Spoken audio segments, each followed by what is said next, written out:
At the beginning of the 18th century, France was a broken giant. Unpayable debts, empty coffers, corruption everywhere, an entire nation breathing bankruptcy. Paris moved between luxurious carriages and exhausted beggars, while the kingdom silently crumbled from within. And it was precisely at this moment, in this perfect chaos, that a man emerged capable of selling hope like no other.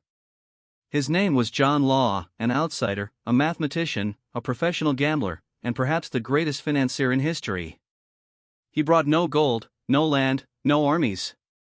He brought something far more dangerous, an idea. The idea that money could be created, out of nothing. That wealth could exist before it was even real. That an entire country could be reborn simply by believing. And for a few months, France believed. Believed blindly. Bankers, nobles, merchants all plunged into the promise of the Mississippi Company, the first great modern financial fantasy. A bubble so brilliant it illuminated Paris, before bursting. This is the story of the man who turned paper into a fortune, who made crowds chase after stocks as if they were chasing gold, and who, in the end, left a trail of ruin that still echoes in the financial markets today. It's the story of how a simple rumor could move empires, and how an entire country bet everything on a dream that never existed. Prepare yourself, what you are about to see is not just a historical narrative, it's the blueprint for all the bubbles that came after. 1929, dot-com, subprime, crypto, meme stocks. It all started here, with John Law. The man who almost reinvented money and almost destroyed France in the process. If you're not already subscribed to the channel, do it now and leave a like because what you're about to discover today is something almost no one has ever told you. This is one of those stories that seems like fiction, but shaped the modern economy. And it all begins with a man who shouldn't have been in any position of power, a Scottish fugitive, duelist, brilliant mathematician, and compulsive gambler called John Law.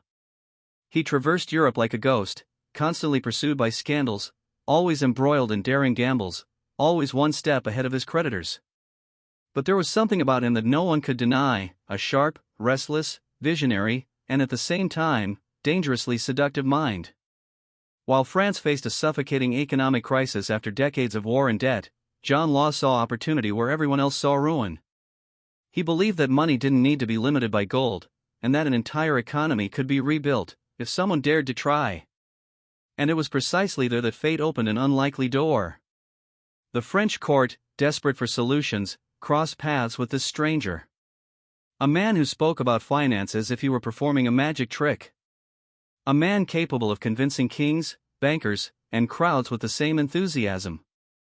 France didn't know it, but it was about to hand him over. The entire financial system of the country, and John Law, with his irresistible blend of charisma and calculation, was finally faced with the chance to transform his theories into real power.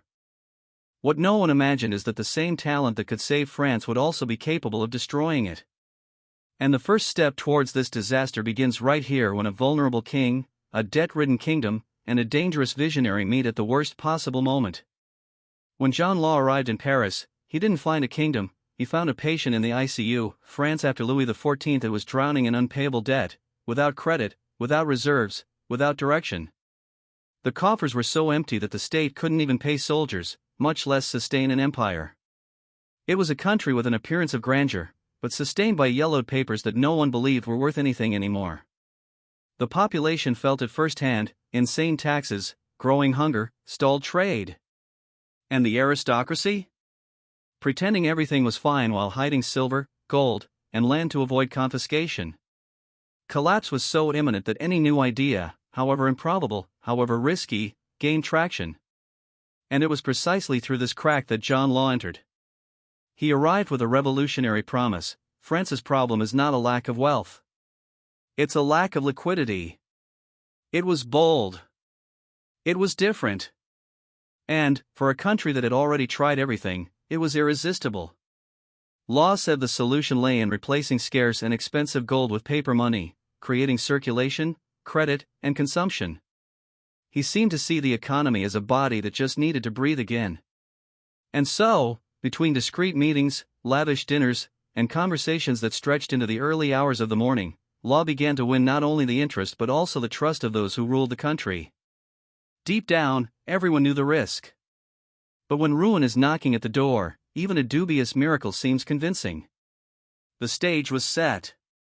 France was ready to hand over its economic future to a man whose entire life had been marked by gambling, and the next bet would be the biggest one of all.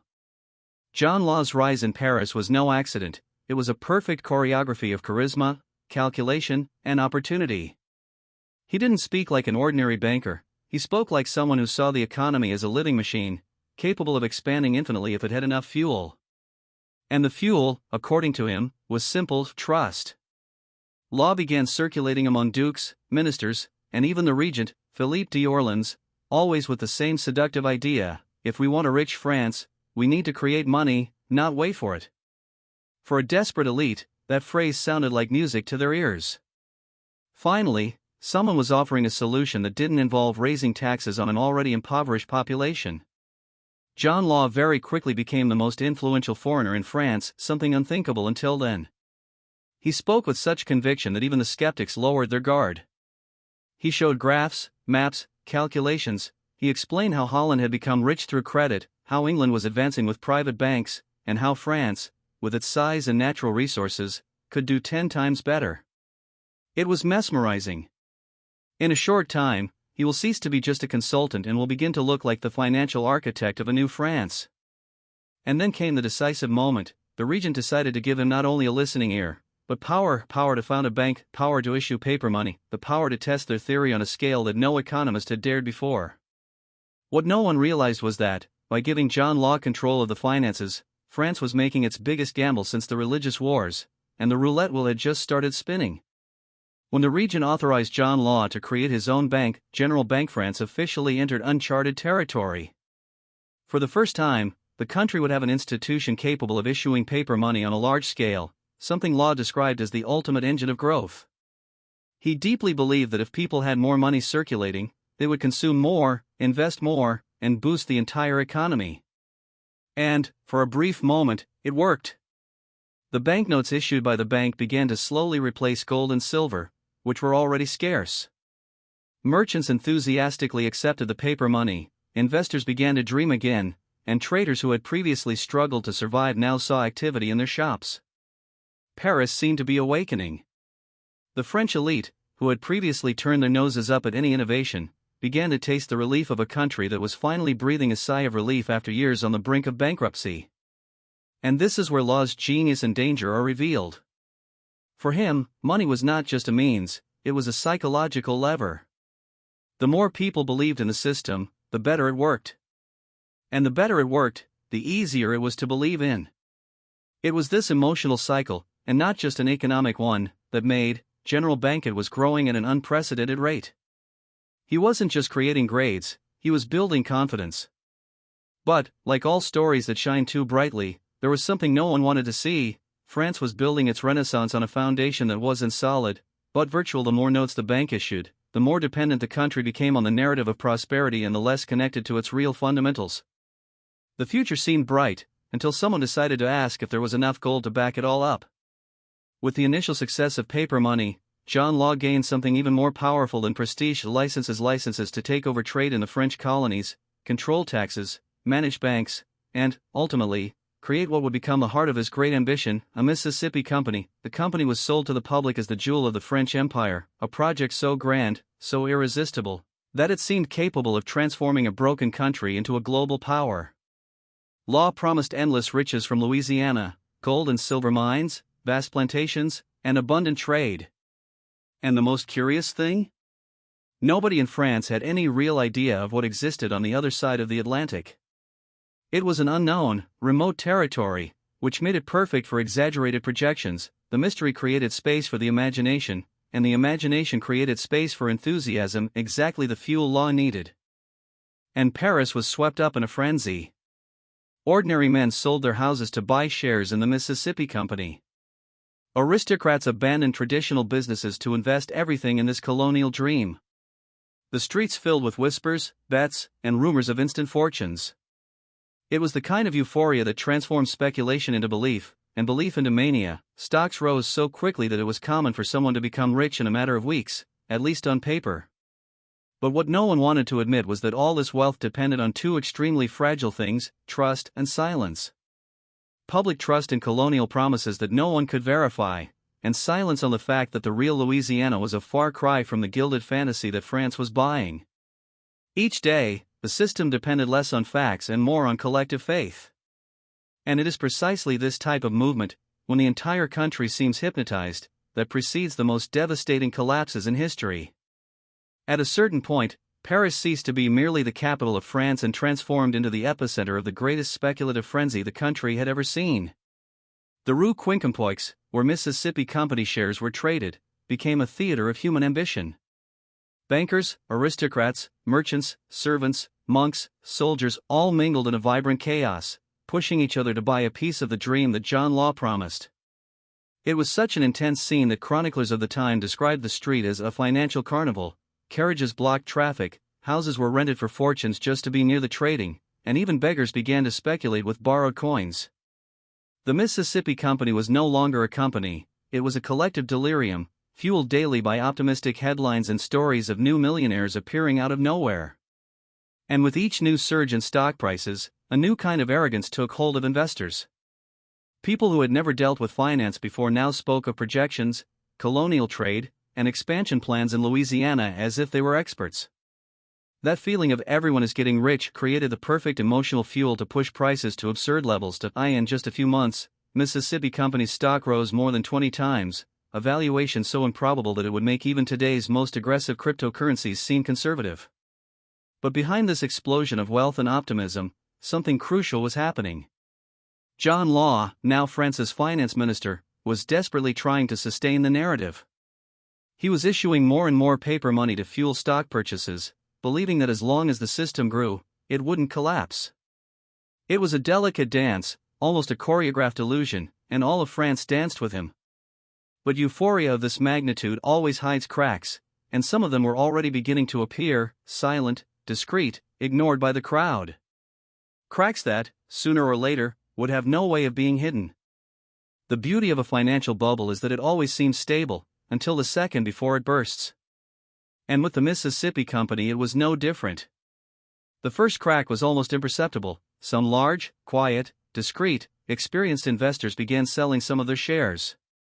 It wasn't panic. It wasn't a rush. It was just prudence. But, in a system sustained exclusively by trust, prudence is the first sign of danger. John Law realized this immediately.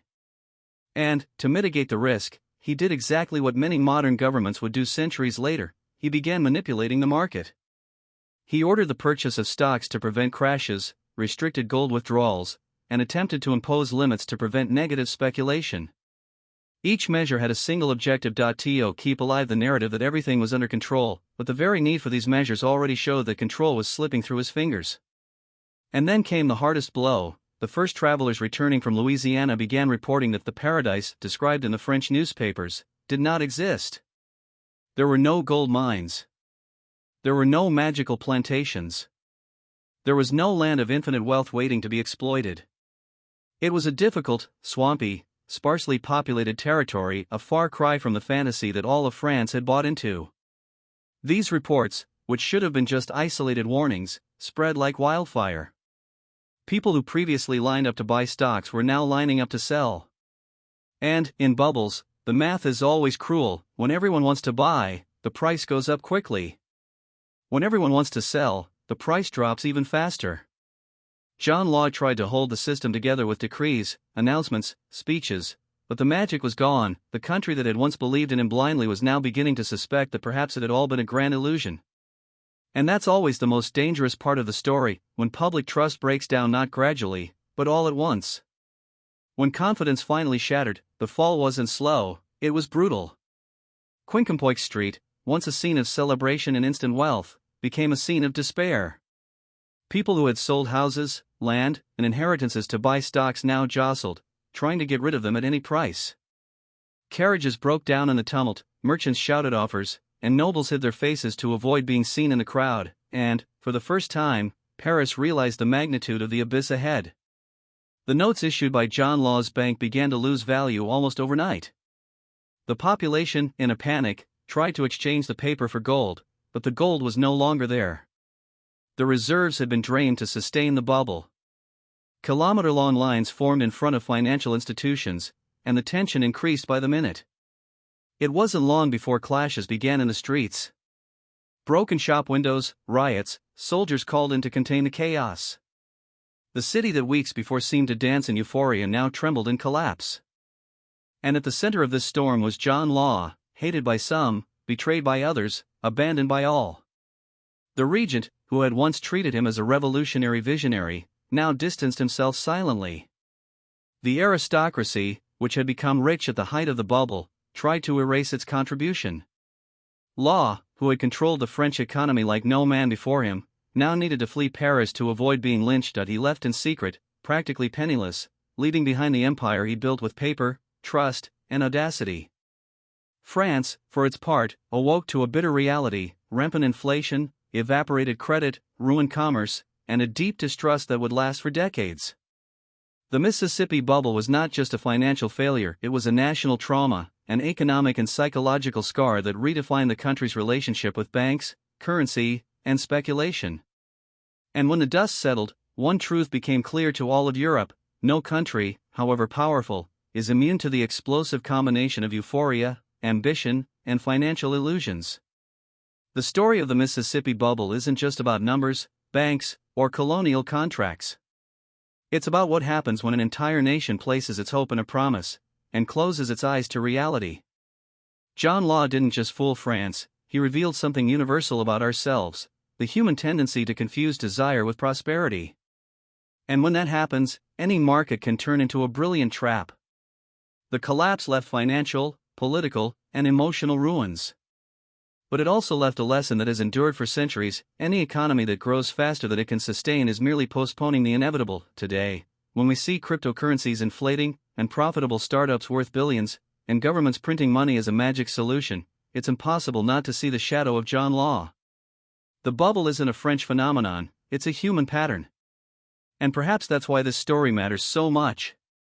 Not because we want to point fingers, but because we want to recognize the signs. Because as long as there is unbridled ambition, seductive narratives, and investors running without looking back, history will always find a way to repeat itself. If you enjoyed this episode, subscribe to the channel, turn on notifications, and share it. We still have many stories that shape the world of money to reveal.